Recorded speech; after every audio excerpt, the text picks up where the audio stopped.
Hey guys! Welcome to the Unabridged Audiobook of Snipers, Book 2 of Zommunist Invasion. I'm the author, Camille Picott. If you enjoy the content of this channel, please support it by hitting the subscribe button and sharing the stories with your friends. Thanks so much, and I hope you enjoy this next installment. Chapter 44 Change of Plan. Cassie could hardly believe what was happening. How could there be a third type of zombie? Not only did they have invaders, regular zombies and mutant zombies, but now they had their hands full of another type of monster. Even worse, there was no way to know how smart or skilled they were. Already, she saw evidence of intelligence, but how far did that extend? Lights flashed from the opposite end of the bridge. The soldiers on the southern end must have heard the screaming. They were flashing the headlights of a jeep. To Cassie's horror, one of the soldiers rose from his brain feast. He licked his fingertips as he strolled to a vehicle. He leaned inside and flicked the headlights on and off a few times. "Morse code," Bruce said. "I guess that answers our question about intelligence." Cassie felt weak. This was bad. Very, very bad. The infected Soviets appeared to have retained their human intelligence. What else could they do? Jennifer and Spill were now making their way back to the north end of the bridge. They were two black lumps, only visible if you knew where to look. They were going to walk right into the zombies. Granted, Jennifer and Spill wouldn't actually walk into the Russians. They would climb back down to the ground and go the long way around. Would that be enough to keep them safe? Two of the other Soviets rose from the jeep where they'd been passed out. They swayed a little on their feet, talking to one another. They glanced at their friends, not seeming at all disturbed by the fact that they were eating one of their comrades. The two of them approached the last man, who was sprawled in the back of the second jeep. Cassie winced as they systematically dragged him and slammed his head against the ground. The sick guy cried out once, before his head was also cracked open. There were now 6 confirmed zombies down there, all of them currently feasting on brains. A few of the ones gathered around the first fallen soldier abandoned the body and gathered around the fresh kill. "Hurry up, Jen," Cassie murmured. Maybe Spill and her sister could slip past while the zombies were enjoying their fresh meal. "Bruce," Leo had his eye pressed to the scope of his rifle. "We don't know what these new zombies are capable of. Be prepared to shoot. Don't fire unless I do. We need to give Jennifer and Spill a chance to make it. Cassie, you're on binocular duty. Let me know where Jennifer and Spill are at all times." Cassie inched forward on the ground, pressing the binoculars to her eyes. "They're 2/3 of the way back and moving fast." She tracked their movements down the bridge. They were dark smudges blurring between the bridge railings. They just reached the support pillar closest to the road. They're climbing back over the side. It was no more than a 10-foot drop to the ground. Cassie lost sight of them as they disappeared over the side. She shifted her sights, scanning the open grassland. A few seconds later, Jennifer's head popped into view. "I see them. They're going around the soldiers and heading back to the road." Beside her, Leo swore and clicked the safety off his gun. "What?" Cassie hissed. She kept her eyes locked on Spill and her sister. "The zombies," Leo said. "They're sniffing the air. I think they can smell Spill and Jen." Cassie bit her lip so hard it bled. Before she could stop herself, she jerked the binoculars back to the Russians. 3 of them stood on the edge of the road, looking in the direction of Spill and Jennifer. They had their noses in the air, just like hunting dogs. "Should I shoot them?" Bruce asked. "Not yet. Cassie, where are they?" Cassie jerked the binoculars back to the open grass. It took her a few seconds to pick out Jennifer and Spill. She couldn't actually see them, but she could see the back of Spill's backpack poking up from the grass. "They're 20 feet away from the road and still moving," she reported. "They're crawling and mostly out of sight, but—" Something blurred in the binoculars. It took her a second to register that it was one of the Russians. He sprinted straight for Jennifer and Spill, moving faster than a regular human ever could. Leo didn't hesitate. He fired. Shots rang out on either side of her as the guys opened fire. Cassie dropped the binoculars and fumbled for her machine gun. "Don't lose sight of them!" Leo roared at her. She fumbled the binoculars back into her hands. Just as she did, two of the Russian zombies sprinted toward the hillside overlook. It was steep and rocky, but that didn't slow them down. They scrambled straight toward Cassie and the others, bounding up the side like circus acrobats. Cassie decided this was an acceptable time to disobey orders. She dropped the binoculars altogether and seized her machine gun. She opened fire, spraying bullets at the two zombies flying up the side of the hill. She didn't even realize she was screaming until her gun clicked empty. The two zombies on the hillside slid back down, their blood slicking the rocks and foliage. All of the zombies were dead, except for one. The last one was in a wrestling match with Spill. Jennifer was yelling, aiming her gun, but unable to shoot for fear of hitting Spill. "We gotta go," Leo said. "Grab your packs and move." He was over the ridge line in a flash, half scrambling, half falling to the road below with Bruce on his heels. Cassie paused only long enough to jam a new magazine into place before rushing after the guys. She hit a loose patch of gravel and slipped, bumping painfully over rocks before she finally managed to wedge the bottom of her shoe against a boulder. She grabbed weeds and used them for handholds as she went, scurrying down as quickly as she could. Leo and Bruce beat her to the road. They charged through the carnage, hurrying toward Spill and the remaining Russian. Cassie tried not to look too hard at the bodies as she hustled after them. "Spill, down!" Leo barked. 2 shots rang out. The zombie dropped. Spill jumped up shouting, "My pack! The fucker tore my pack off!" He dove into the grasses, desperately searching. "Anyone have a flashlight? The detonator is in that pack." They joined the search, all of them spreading out and searching.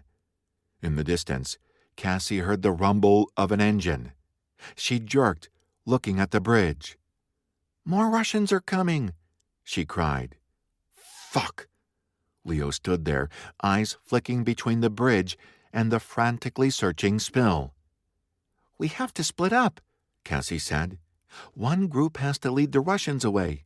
Another group has to stay here and blow the bridge." Leo gave her a tight-lipped nod. "Bruce, Spill, you're with me. We're taking one of the jeeps. We'll lead the Russians away, kill them, then double back. Cassie, Jennifer, find that detonator and blow the bridge. We'll be back to get you guys. Cass." Leo paused long enough to plant a kiss on her lips. "Be safe. See you soon." "See you soon," she replied. Leo, Spill, and Bruce hauled ass to one of the Russian jeeps and jumped inside.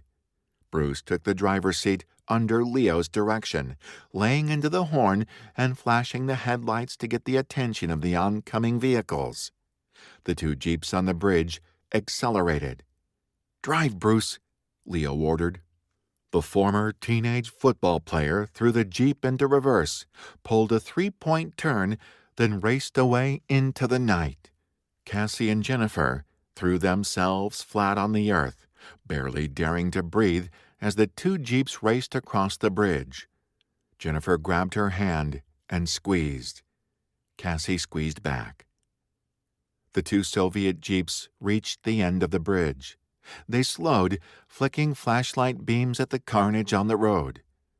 Cassie wondered if any of them were on the verge of turning, but she wasn't dumb enough to lift her head for a look.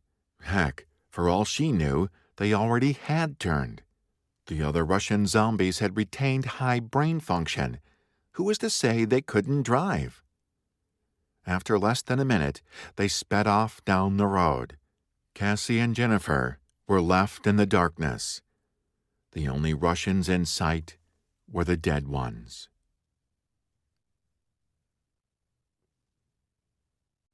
Chapter 45.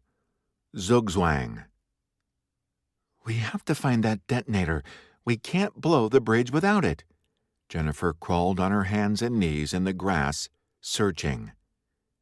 Cassie joined in the search, retracing Spill's route back toward the bridge. She was moving so quickly that, in her haste, she didn't even see the pack until she tripped over it. She barely managed to keep herself from face-planting on top of it. "Jen, I found it!" The pack rattled ominously in her hands as she picked it up. Her heart sank. Jennifer bounded over to her side. They yanked open the backpack and looked inside. "Oh, shit! Shit, shit, shit!" Jennifer stared down in horror at the contents of the backpack. Cassie wasn't exactly sure what a remote detonator looked like, but she was pretty sure the smashed bits inside the backpack belonged to it. Jennifer reached in and pulled out some of the larger pieces. "Someone must have stepped on it," Cassie said. "Shouldn't the bridge have exploded when it got smashed?" Jennifer asked. "Maybe. I don't know." Cassie wasn't the electrician. Where was Stevenson when she needed him? Maybe the pieces that connect to send the signal were disconnected. Maybe we can still get it to work. The two girls fumbled with the various parts, trying to fit them back together. When that failed, they poked and prodded at the pieces, attempting to set off the detonator some other way. Nothing worked.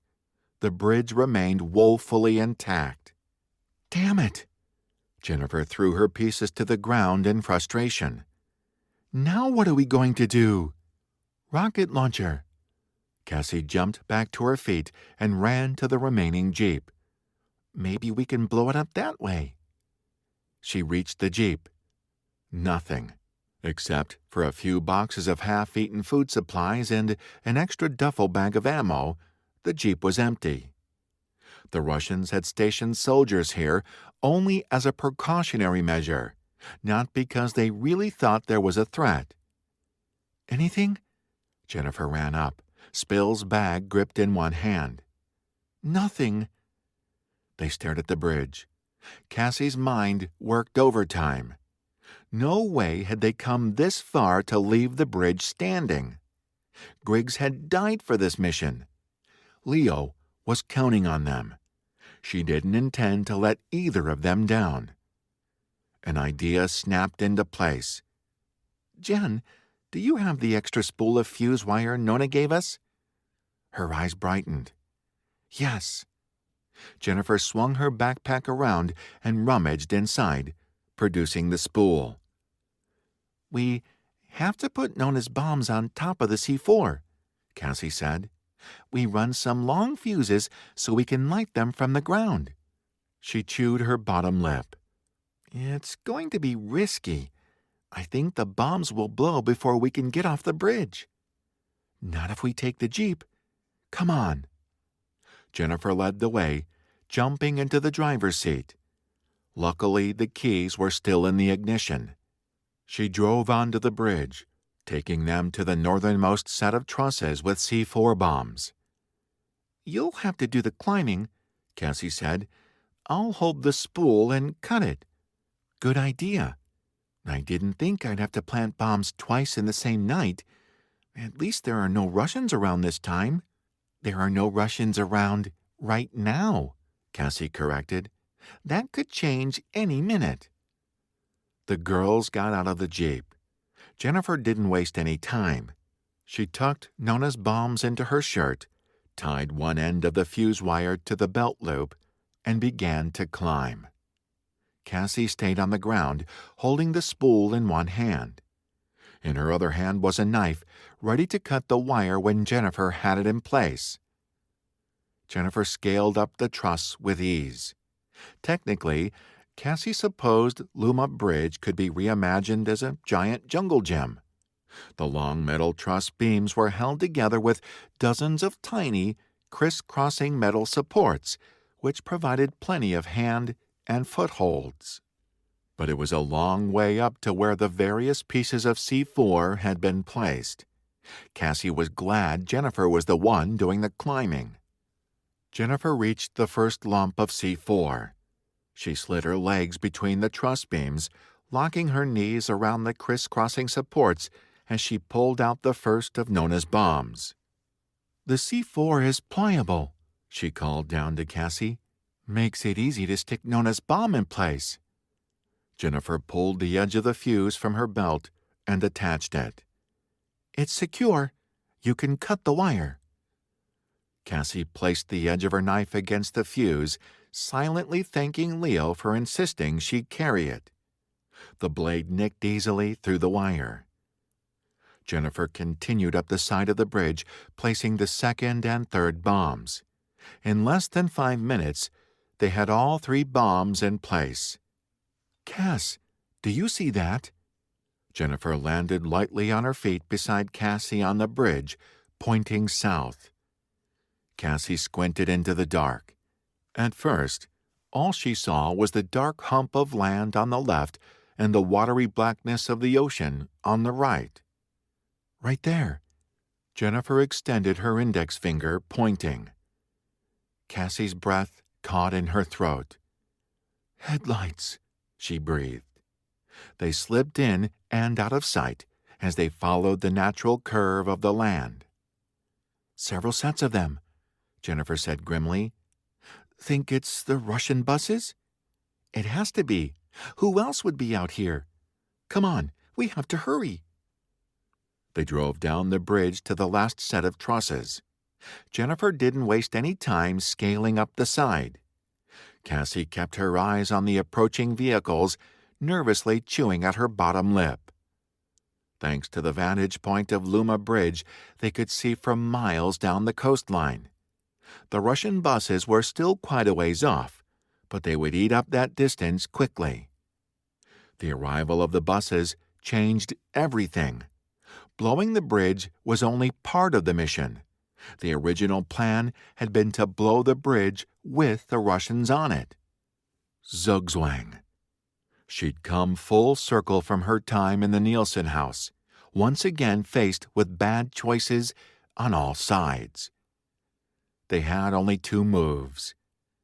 A, they could wait and blow the bridge when the Russians were on it, and likely die in the process.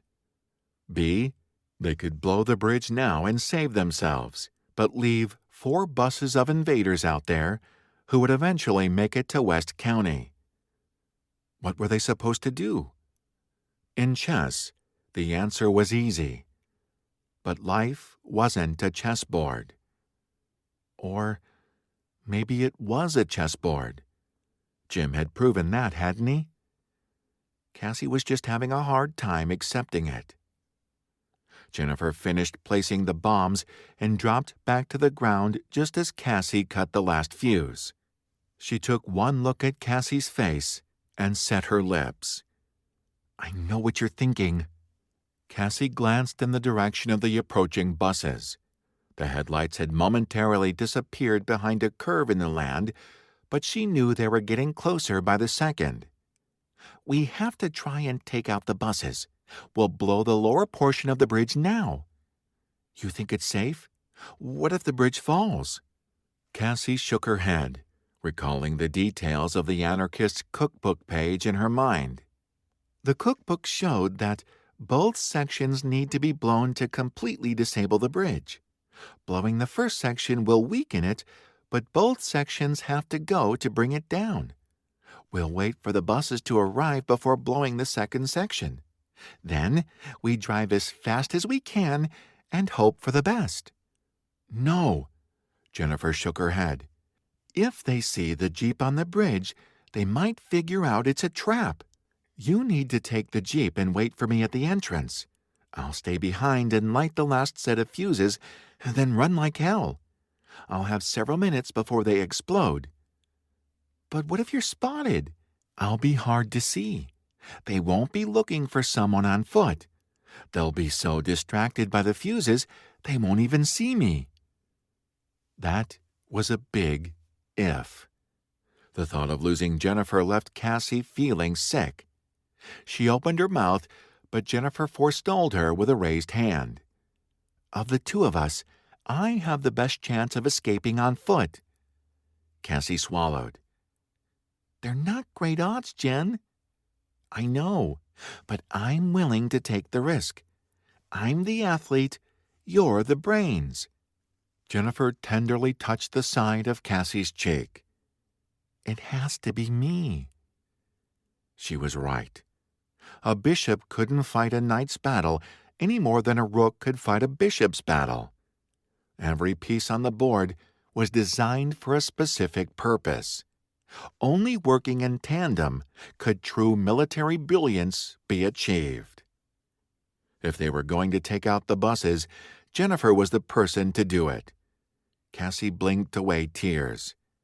Now was not the time for a breakdown. This was war. They were playing for keeps. Besides, Jennifer was awesome. If there was anyone who could escape an exploding bridge and 4 busloads of Russians, it was her. We have to do it now while the buses are out of sight. Jennifer pulled out her Zippo. Get ready, Cass. She was right. The land still blocked the buses from view. Cassie knew a long stretch of the highway snaked inland for many miles. With any luck, that meant they could set off the first explosion without being seen. Jennifer began to ignite the fuses. The first of them lit with a hiss, sending out a soft glow of orange light. Something moved on the bridge. Cassie's heart froze. Was that a person? Who would be out here in the middle of the night? You are, Cass, she chided herself. Jennifer lit the second fuse. More light flooded the night. There was most definitely a person on the bridge. Whoever he was coming from the south and moving fast. The third fuse hissed to life like a dying star. It was just enough light for Cassie to see the man on the bridge was a Russian. He wore the familiar uniform with the star, sickle, and hammer. He ran on cat's feet down the bridge, gun in hand. Where had he come from? Was he human or zombie? Whatever the case, his sights were set on them. His machine gun was raised, aiming straight for the two of them. Come on, Jennifer screamed, running for the Jeep. Cassie didn't budge. Soviet, look out! She grabbed her machine gun and sprayed bullets into the night.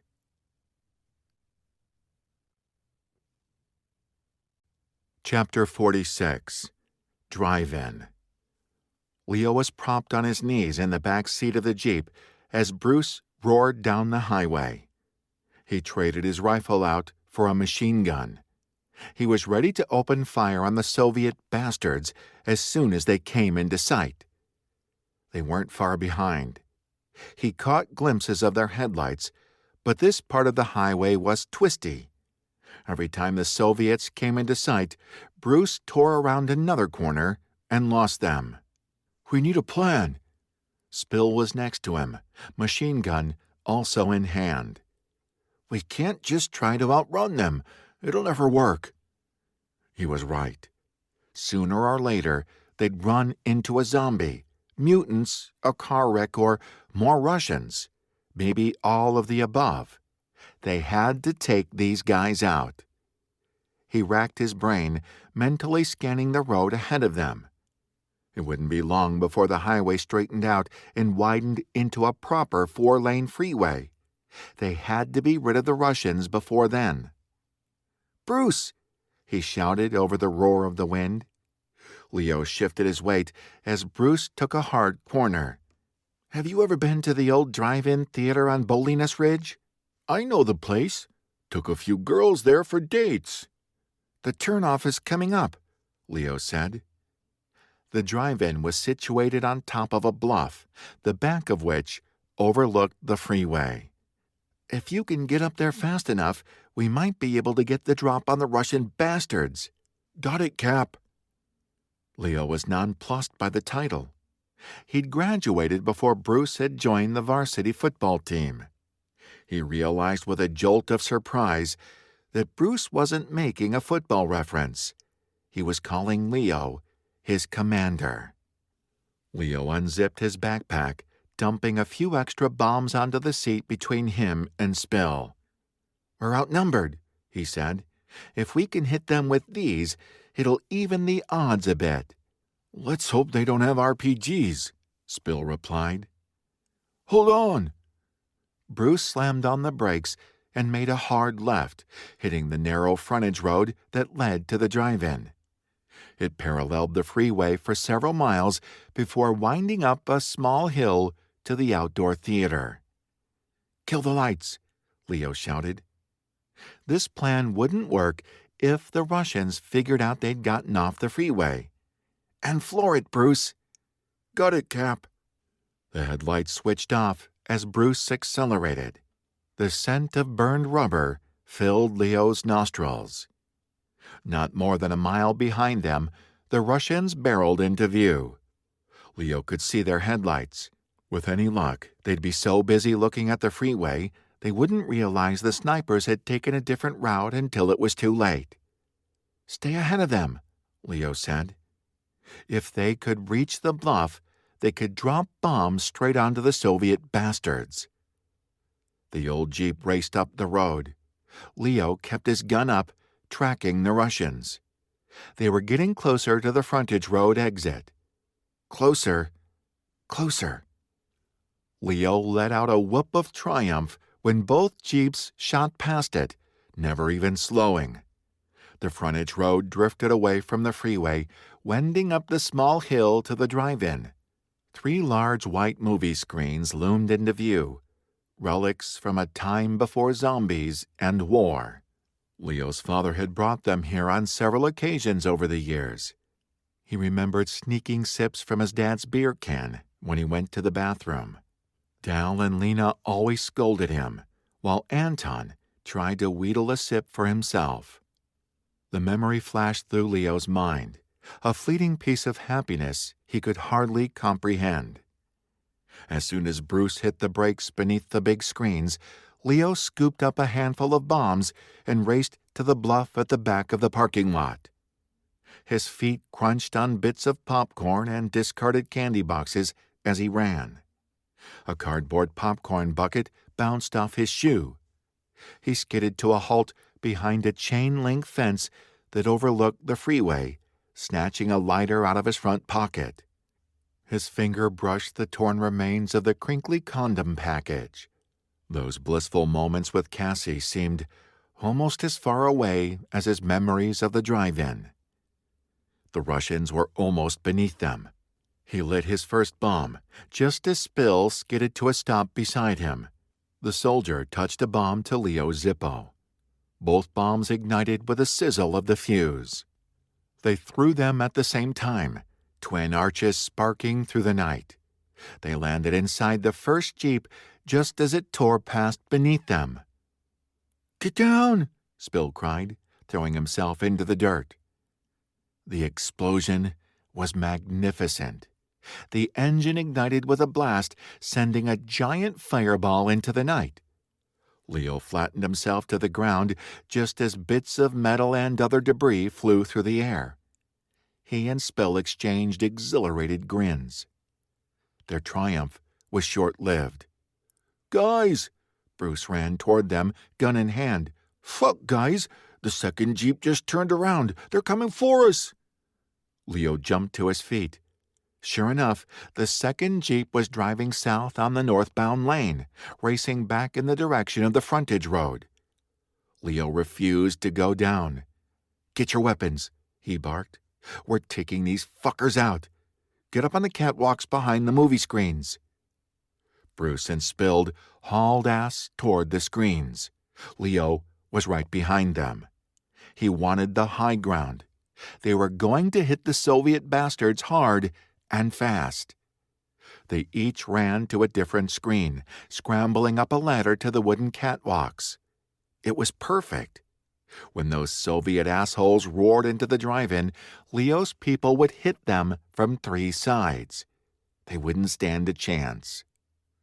Leo crouched, his rifle once again in hand.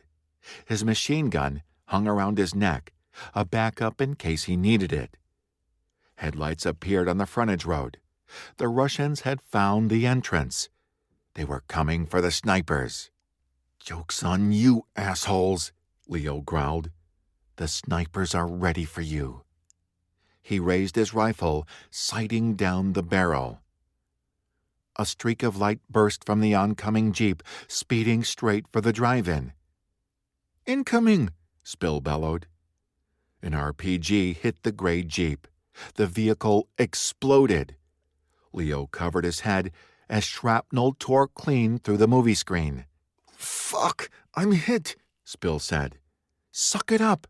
Leo yelled back. "You can whine after the Soviets die." "Yes, sir!" Spill's voice had a manic edge. The Soviets roared into the drive-in. Leo was behind the screen closest to the road. He poked his rifle around the screen, aimed for the driver, and pulled the trigger. Satisfaction coursed through him as a spray of red painted the night air. But he didn't let up. As the jeep careened through the parking lot, he aimed at the next closest bastard in the back seat. Another spray of red burst into the air. "Fuck yeah! Take that, assholes!" The last 2 Russians jumped out of the car, making a run for it. Leo instantly saw they were not up against regular Russians. These 2 men moved so fast they blurred as they raced for the periphery of the drive-in. They bounded like animals, using both their hands and feet to propel them forward. They'd been infected by the Nezhut vaccine. No matter how fast they were, they couldn't outrun their own machine guns, especially when the shooters had the high ground. Bruce and Spill gunned them down. They died like dogs in the dirt. Leo, Bruce, and Spill climbed down from the movie screens and met in the middle of the carnage. Pieces of burning jeep were scattered throughout the lot. Part of Bruce's screen was on fire, having been hit by a piece of burning shrapnel. Spill had a big, twisted piece of metal lodged in his shoulder. He walked hunched over from the pain, but his smile was wide. "You are one crazy motherfucker. It is a damn fine pleasure to serve with you, Captain Chiquino." Spill stuck out his good hand, grinning from ear to ear. Leo shook his hand, not bothering to argue with the title. He didn't give a shit what the guys called him, so long as they helped him fight. "Let's get that shrapnel out of your shoulder. Bruce, hold his arm." Bruce obliged, taking up position behind Spill and holding his wrist. Leo braced one hand against Spill's good shoulder, wrapping the other around the twisted chunk of metal. "On 3, he said. 1, 2, 3. Spill bellowed as Leo yanked out the metal. Blood gushed out of the wound. Leo had nothing to bandage the wound. Cassie had the first aid kit. He and Bruce cut the sleeve off Griggs's shirt, using it to bandage the wound. When they had Spill patched up, Leo looked around the drive-in. The Soviet jeep was still idling, having rolled into the chain-link fence when Leo shot the driver. "Come on," he said. "We're getting out of here." Cassie and Jennifer were waiting for them. Hell if he was going to stand them up.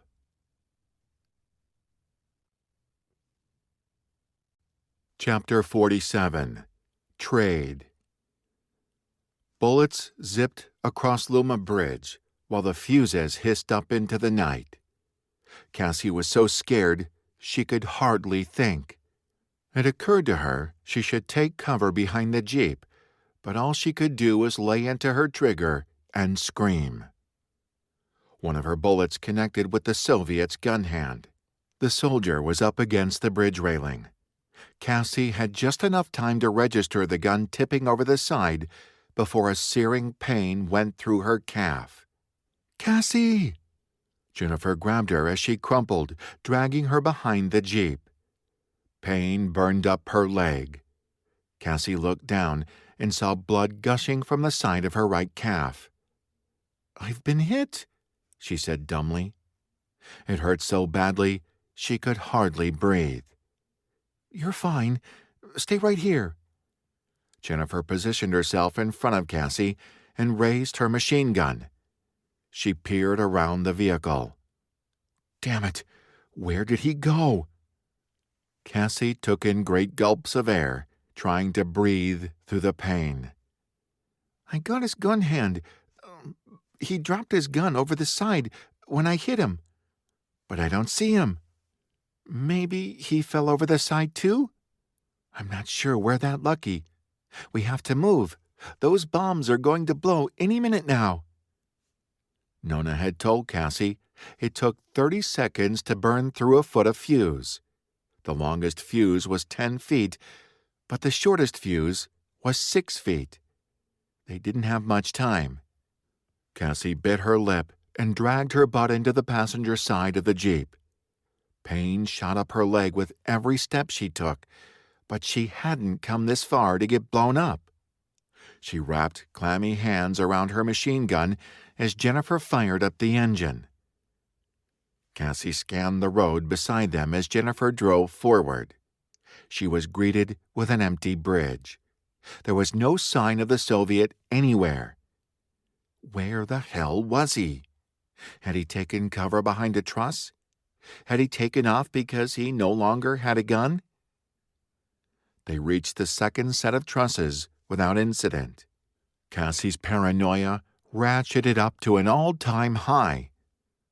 Where the hell was that Soviet, and why wasn't he attacking them? They got out of the Jeep. Cassie limped around the vehicle, fuse spool in her hand. Jennifer grabbed bombs, once again tucking them into her shirt. That's when Cassie saw the shadow. It moved like a giant spider across the upper section of the bridge, leaping nimbly between the trusses. It was the Soviet. No, it was the Soviet zombie. He leaped from the truss with the inevitability of an avalanche. There was no way a regular human could move like that. And he was nearly upon them. Correction, he was nearly upon Jennifer. She thought regular zombies were scary. She thought mutant zombies were terrifying. Nothing prepared her for the fear of staring up at a Russian zombie that moved like a demonic arachnid. Her world narrowed. She could see nothing beyond the Russian zombie and the death he promised. Jennifer hadn't even noticed him yet. "Jen! Zombie!" She laid into the trigger of her machine gun, firing over Jennifer's head. The zombie leaped sideways, avoiding her stream of bullets. He latched onto a truss and swung through the air, still coming for them. Fast. He was too damned fast. Nothing should be able to move like that. Cassie jerked the barrel, trying to gun him down as he leaped from truss to truss like Tarzan. Jennifer joined her, the two of them attacking. Cassie sensed the moment when their bullets connected with the monster. She heard them thud into his skin. He let up a pain-filled keen before falling from the trusses.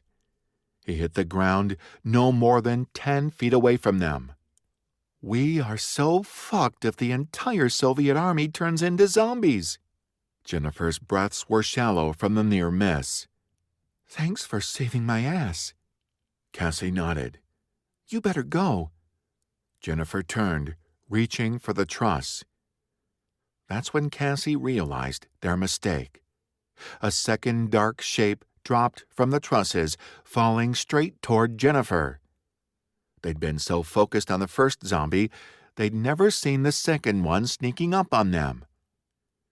Cassie opened her mouth to scream a warning, but it was too late. The second zombie landed on top of Jennifer, knocking her to the ground. Her sister screamed as the monster pinned her. He wrapped his hands around her head, attempting to slam her skull against the ground. Jennifer shrieked, clawing at the Soviet's face with her bare hands. The two of them jerked and writhed on the pavement. Jennifer's cry went through Cassie like a bolt of lightning. In the blink of an eye, she saw what would happen. A. The zombie had Jennifer's head firmly in his hands and would not let go. B. He would crack open her skull. C. He would kill Jennifer. D. He would do all that in the span of a few seconds. In a situation like this in chess, a trade had to be made. One piece had to fall so another could be saved. Cassie didn't care what it took. She had to save her sister. If she opened fire, she had as much chance of shooting Jennifer as she did the Soviet. So Cassie did the next best thing. She charged. For the first time in her life, she took advantage of her height and build. She was bigger than the Soviet in every way. She barreled into him with the ferocity of a bull, smacking into him so hard they both rolled across the concrete. Her shirt tore against the asphalt. Pain ripped across her back and shoulders. They tumbled to a stop, the zombie on top. He smiled at her, a pleased purr rippling up from his throat. His eyes were tinged with red on the edges. His hands reached for her, descending around her head. "Cassie!" In her periphery, she saw Jennifer scramble to her feet. Her machine gun lay on the ground several feet away. She lunged for it, but Cassie knew she wouldn't get to it in time. The only thing between her and the Soviet was her own machine gun. Somehow, Cassie had managed to hang on to it. It was squashed between them, the barrel pointed at Cassie. There was no way to position it to take out the Soviet, so she did the next best thing. She shoved it upward, smacking the length of the barrel right into the Soviet's face. The bone of his nose crunched from the impact, but all that did was make him mad. He bit down on Cassie's hand, tearing through skin and crunching down on bone. Pain ripped up her arm. Cassie screamed and bucked, but the zombie held her down. He kept his teeth locked on her hand. He sucked on the blood that gushed from her ruined hand, smiling at her around the gore. Once again, he reached for her head. Cassie saw her death reflected back at her from the depths of his eyes. "Cassie, no!" An explosion rocked the bridge, sending Cassie and the zombie sideways. His teeth tore free of her hand. Cassie clung to the machine gun like a lifeline. A second explosion rocked the bridge, throwing Cassie and the zombie up against the railing. Somehow, she ended up with her head lodged against his stomach. The machine gun was pointed right at his abdomen. Their eyes met for a half second. Then, Cassie pulled the trigger. Bullets ripped outward. The zombie's torso was shredded into a gory mess. Cassie shifted the barrel, sending more bullets into his face. His body went slack, slumping to the ground. Cassie released the gun and rolled away. She curled into a tight ball around her bleeding hand as a third explosion rocked the bridge. Debris rained down around them. "Cass!" Cassie closed her eyes, sobbing around her ruined hand. Her body shook with shock. Coherent thought eluded her. "Cassie!" Jennifer was beside her, gently lifting her in her arms. She cradled Cassie against her chest, rocking her like she was a little girl. "Cass, are you okay? Cass?" Unable to form words, Cassie held out her hand. Blood gushed from it, dripping onto the asphalt. She glanced at the dead zombie.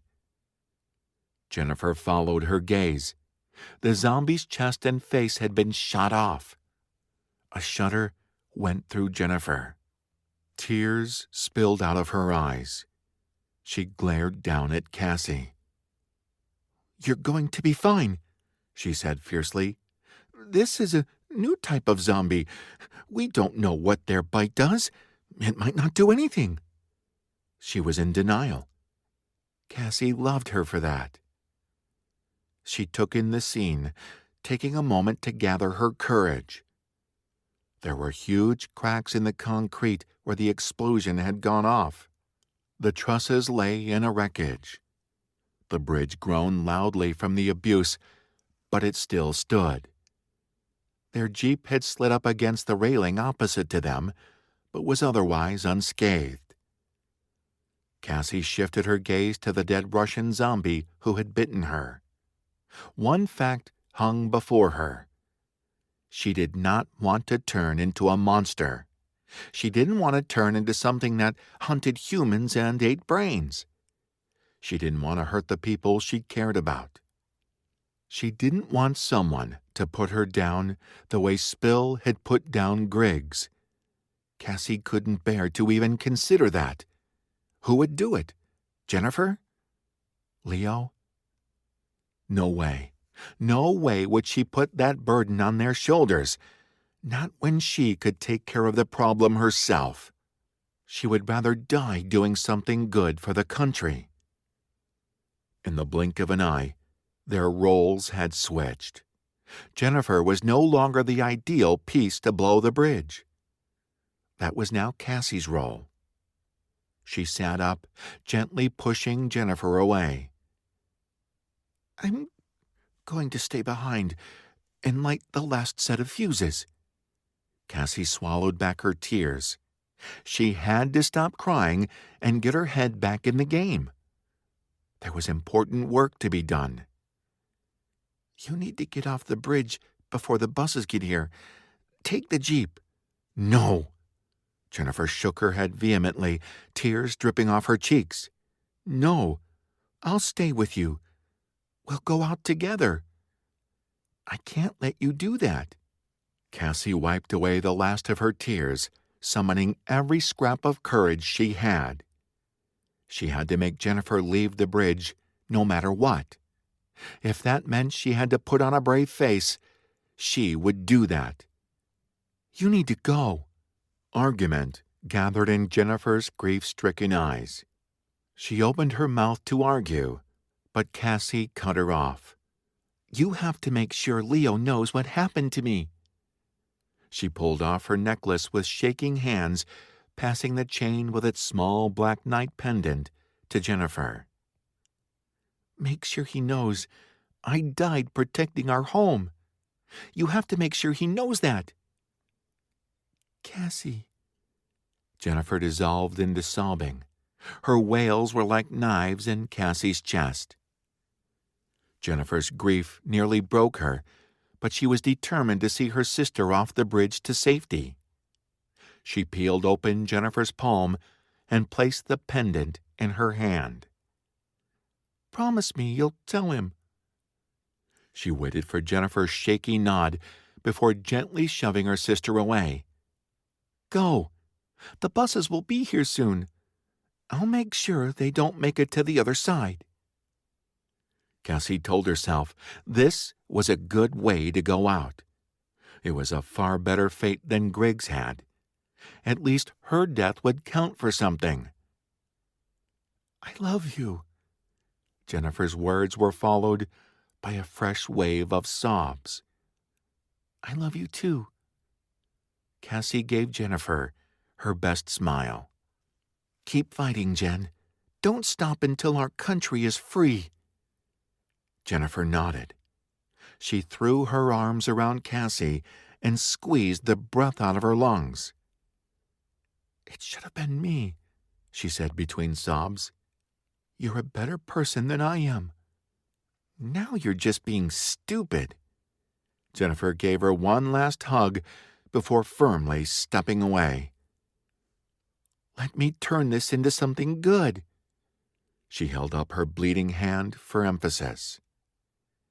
Jennifer swallowed and nodded. With one last anguished look at Cassie, she turned and ran to the Jeep. When she sped away, Cassie wasn't sure if she was running toward safety or away from nightmare.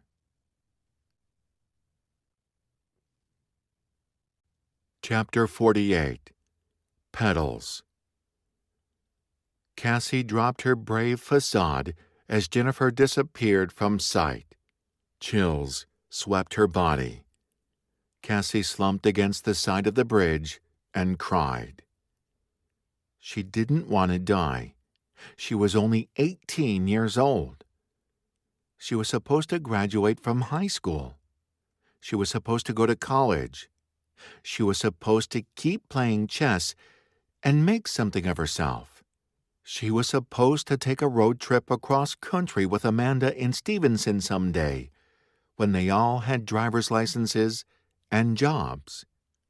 She was supposed to do and experience so many things.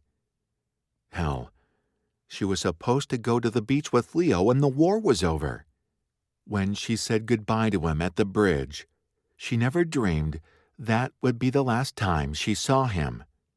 She wished she could see him one last time. Maybe it was better that he wasn't here.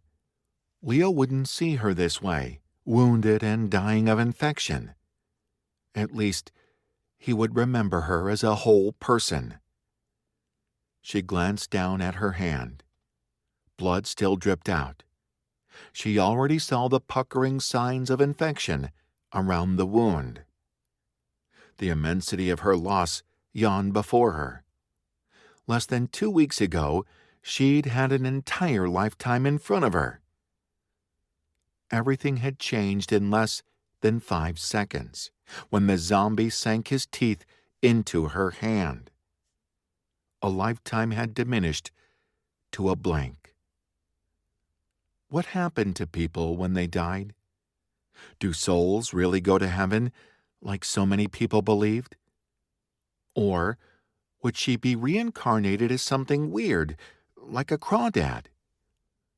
Or was there just nothing? What would happen when she closed her eyes for the last time? A deep yearning for Leo opened up in her chest. More tears flowed from her eyes.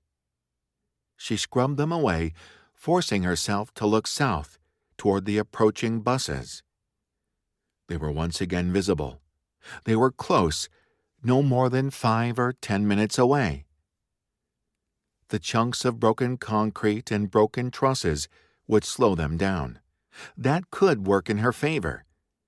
She wanted to make sure all 4 buses were on the bridge when she lit the last fuses. In fact, the fuses could do with some shortening. Cassie didn't want to leave them any chance of escape. By the time the Russians saw the fuses and figured out the danger, Cassie wanted it to be too late for them. Her death would mean something. She could keep all those invaders from moving into West County, taking over her home, and terrorizing everyone she loved. Using her knife, she ripped off a piece of her shirt and used it to bind her hand. No need to risk a slippery grip on the trusses, especially since Cassie wasn't a gymnast like her sister. She considered her leg where the bullet had hit her. It hurt like hell, but in light of her very short future, she barely felt the pain. She decided to leave it. Resolute, she limped over to the truss and began to climb. The wind picked up as she crept steadily higher. She didn't permit herself to look down. The last thing she needed to do was fall. She stopped when she reached the second bomb. She made sure her perch was secure, dangling her legs between the metal supports that crisscrossed the trusses, just like Jennifer had done. The end of the first fuse was tied to her belt loop. Using her knife, she shortened the fuse on the second and third bombs. There. That would give the Russians no more than 2 minutes once she lit the fuses. There was no way they could back 4 buses off the bridge that fast. She would take the enemy down with her. There was nothing to do now but wait. She glanced north, in the direction Jennifer had gone. Did that smudge at the end of the bridge belong to her sister, or was it a trick of the light? She decided it had to be Jennifer. Her sister was safe. She didn't regret tackling that Soviet. Cassie would have done the same thing 1,000 times over. She stared out into the night, watching the headlights of the buses snake closer and closer to the bridge. She was cold. Cassie hugged herself, looking down at the bandage around her hand. It was already soaked with blood. She tried to make peace with her situation, but all she felt was fear and loss. The buses arrived. The lead one pulled to a stop 20 feet shy of the first ripple in the concrete. The lights blared across the road, illuminating the damage Jennifer and Cassie had done. That gave her a sense of pride. Despite everything, that was good work. If you had to lose a chess game, it was better to lose playing a damn good game. She had played her best. A few of the Soviets piled out of the bus, inspecting the damage. Turned out, it was a good thing that detonating one location wasn't enough to bring down the bridge. If it had been any other way, there was no way all those invaders would be lured into their trap. "Come on," Cassie whispered. "You know you want to cross." After several minutes of deliberating, the Russians returned to their bus. Cassie held her breath as she heard the brake release. "Come on." Surely they wouldn't turn around, not when they were so close to their destination. Would they? She nearly whooped with joy when the lead bus accelerated forward. It moved slowly, rolling over concrete and twisted pieces of metal. Cassie pulled out her Zippo, thankful it wasn't her right hand that had been bitten. She watched, waiting for the moment when the 4th bus entered the bridge and got near the center. Good thing the bridge was so darn long. As the last bus entered the trap, her heart began to pound. This was it. Her time was up. Swallowing, Cassie flipped open the lighter. She touched the tiny flame to each of the fuses.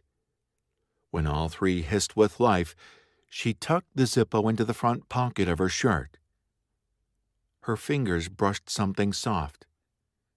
The asters from Leo. She'd forgotten all about them. Cassie pulled them out, a few tears leaking out of her eyes as she stared at the crushed purple petals. She closed her eyes and inhaled their soft scent. The burning fuses faded to a dim background noise. Somewhere nearby, people started to shout. A horn blared.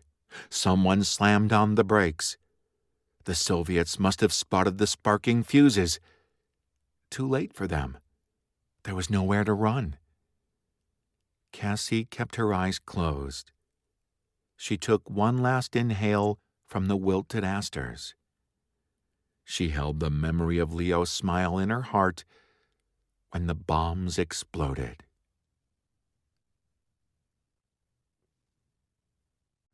Chapter 49. Black Night.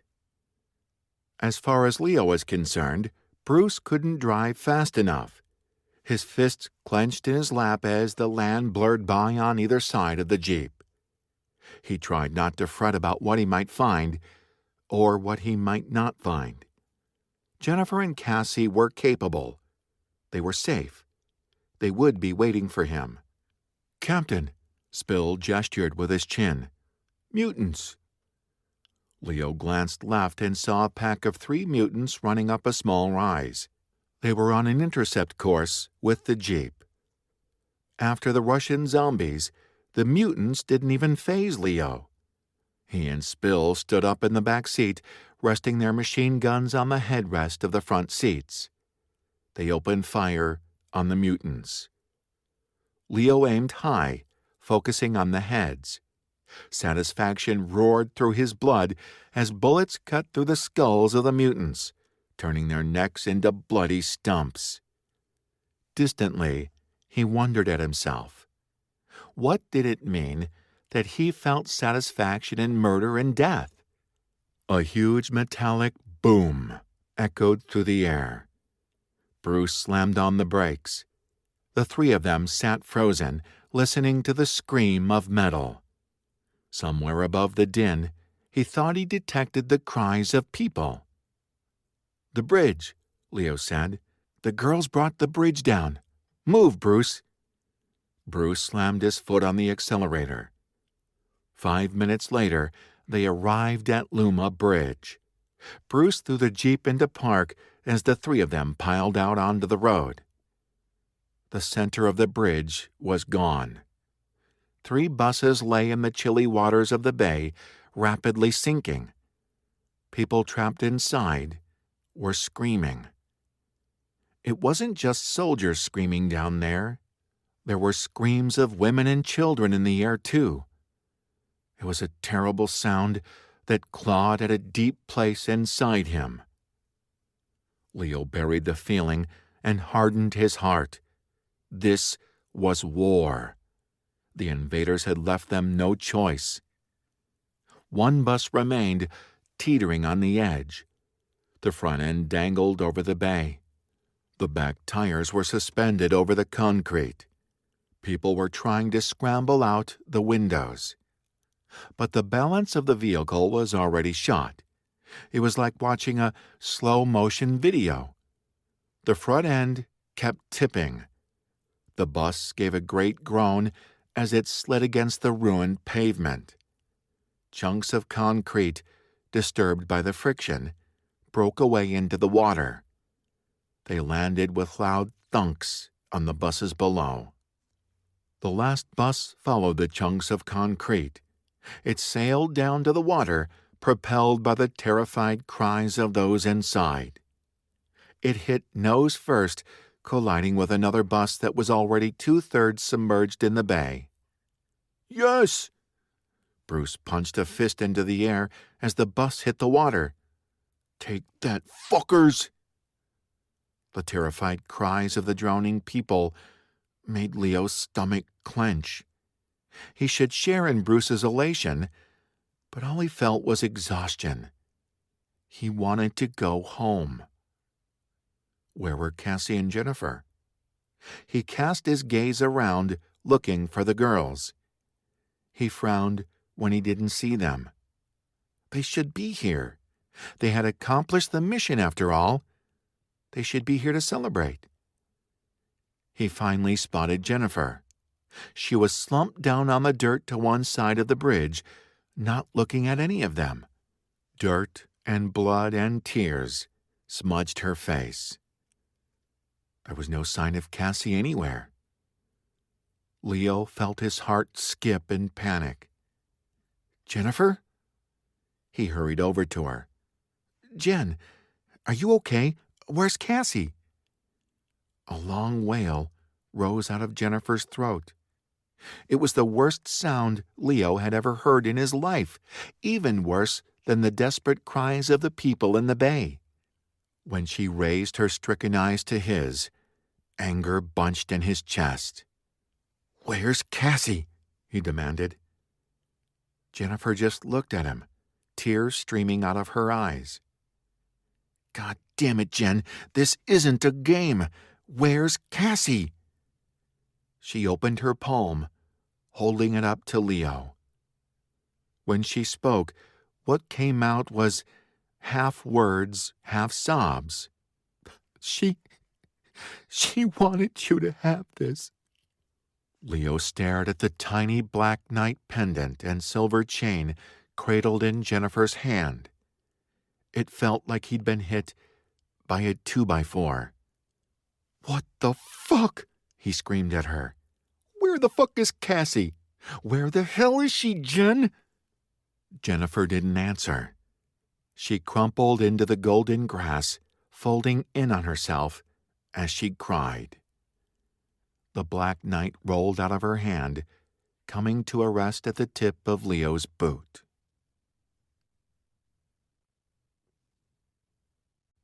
This has been Snipers, Zommunist Invasion Book 2, written by Camille Picott, narrated by Al Kessel. Copyright 2021 by Camille Picott, all rights reserved.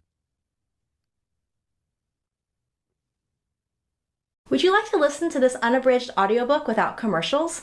Head over to my online store at Authors Direct, where all of my audiobooks are $7.99 or less. You can download the free Authors Direct app to listen to the story on the go, or you can listen directly on your computer using their online listening device. The link to my Authors Direct store is in the show notes. Thanks so much.